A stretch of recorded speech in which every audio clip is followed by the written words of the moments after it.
Hello guys, कैसे हो आप सभी लोग। उम्मीद करता हूँ सभी अच्छे होंगे और अपनी तैयारी को और बेहतर कर रहे होंगे। आज की वीडियो रहने वाली है एमटीएस की कट ऑफ आपकी कितनी जाने वाली है।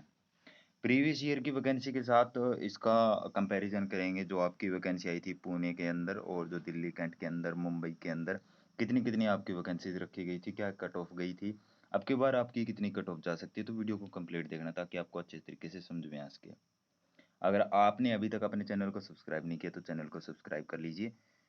तो अभी बात करते हैं कि आपकी कट ऑफ कितनी जाएगी। कट ऑफ का पिछली बार मैंने एक वीडियो डाली थी स्टोर कीपर के ऊपर। बहुत से कैंडिडेट क्या है कि उस चीज़ के ऊपर भरोसा नहीं करते हैं कि हो सकता है गलत बताए सही बताए, वो बात अलग होती है। उसके अंदर हमने आपको बताया था कि बहुत से कैंडिडेट ऐसे थे जिन्होंने जनरल कैटेगरी से फॉर्म फिलअप किया था। तो जनरल कैटेगरी की अगर उसके अंदर पोस्ट है ही नहीं तो वो फाइट कौन सी कैटेगरी में करेगा। ये इतने समझदार तो आप भी हैं। और मैंने बहुत से ऐसे कैंडिडेट को देखा था जिन्होंने जिन्होंने जनरल कैटेगरी से अपना फॉर्म फिलअप किया था। अब आपके सामने यही सिचुएशन एमटीएस के साथ है। एमटीएस में जनरल कैटेगरी की पोस्ट नहीं है। कुछ एक कैंडिडेट ने नोटिफिकेशन को पूरा नहीं पढ़ा। मैं ये नहीं कहता कि 100 के 100% आपके जनरल कैटेगरी के अंदर ही फॉर्म फिलअप हुए हैं, ऐसा नहीं है। उसमें से अगर 10% भी फिलअप हुए हैं तो हो सकता है वो 10% भी आपका कंपटीशन कम कर सकते हैं। अभी बात करते हैं आपकी कट ऑफ कितनी जाएगी। सीधा फाइनल कंक्लूजन इसी पे आते हैं। तो बात करते हैं पहले पुणे की प्रीवियस ईयर वैकेंसी की। पुणे के अंदर आपकी वैकेंसी आई थी टोटल 10, जिसमें से आपकी वैकेंसी रखी गई थी एससी की आपकी 3 थी और जनरल की आपकी 7 थी और उसमें एक एक्स सर्विसमैन की थी।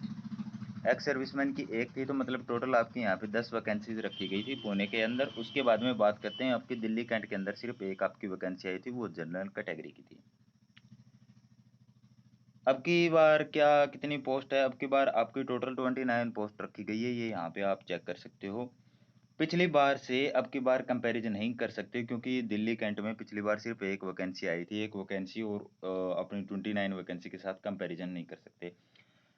तो उसके हिसाब से इसमें बहुत से फैक्टर ऐसे हैं कि अटेंडेंस आपकी फैक्टर इसके अंदर मेजर रोल अटेंडेंस का रहता है कि कितने परसेंट अटेंडेंस रही आपकी। वही 70-80% भी आपको पता है कितने कैंडिडेट वहाँ पे प्रेजेंट रहे थे। उसके बाद में सबसे बड़ा मेजर रोल ये है कि आप एग्जाम देने जाते हो। साथ वाले को पूछा होगा कि किस कैटेगरी से उसने फॉर्म फिलअप किया था। तो मैंने पूछा, बहुत से कैंडिडेट ने जनरल कैटेगरी से फॉर्म फिलअप किया। स्टोर कीपर में भी कर रखा था और एमटीएस में भी कर रखा था।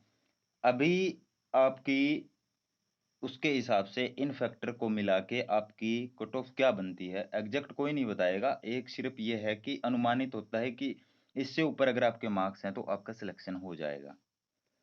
तो जनरल कैटेगरी की है नहीं, तो जनरल कैटेगरी है नहीं तो ये मान के चलो कि आप अपनी कैटेगरी के अंदर ही फाइट करोगे।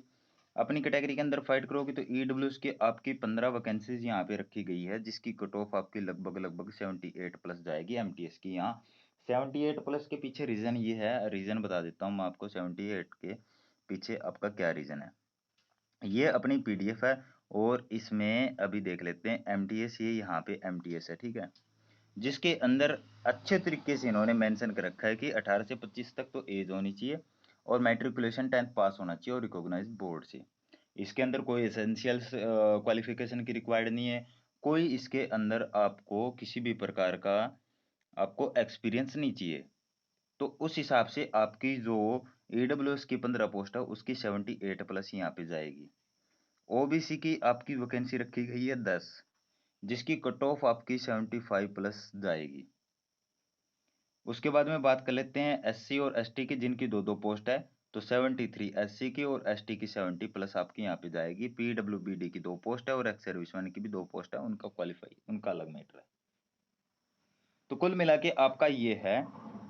और इसमें ये है कि सबसे बड़ी ध्यान रखने वाली बात आपकी ये रहेगी कि आप अपनी कैटेगरी के अंदर फाइट कर रहे हो, जनरल कैटेगरी है नहीं। क्योंकि ये होता है कि अगर आप उस कैटेगरी से अधिक मार्क लाते हो तो आपको जनरल कैटेगरी में डाल दिया जाएगा ताकि उन कैटेगरीज का आपका जो कट ऑफ है वो संतुलित बना रहे।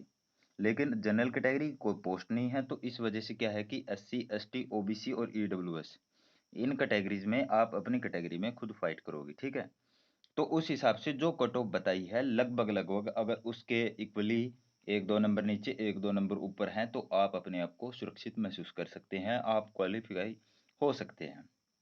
इसके अलावा एक मेजर पॉइंट ये भी है, जो कमेंट बॉक्स में कहता है कि पता नहीं है, ये नहीं है, वो नहीं है, तो प्रीवियस वीडियो मैंने डाल रखी है डीजीएफएमएस से रिलेटेड, एडमिट कार्ड से रिलेटेड, फॉर्म फिलअप से रिलेटेड, सिलेबस से रिलेटेड।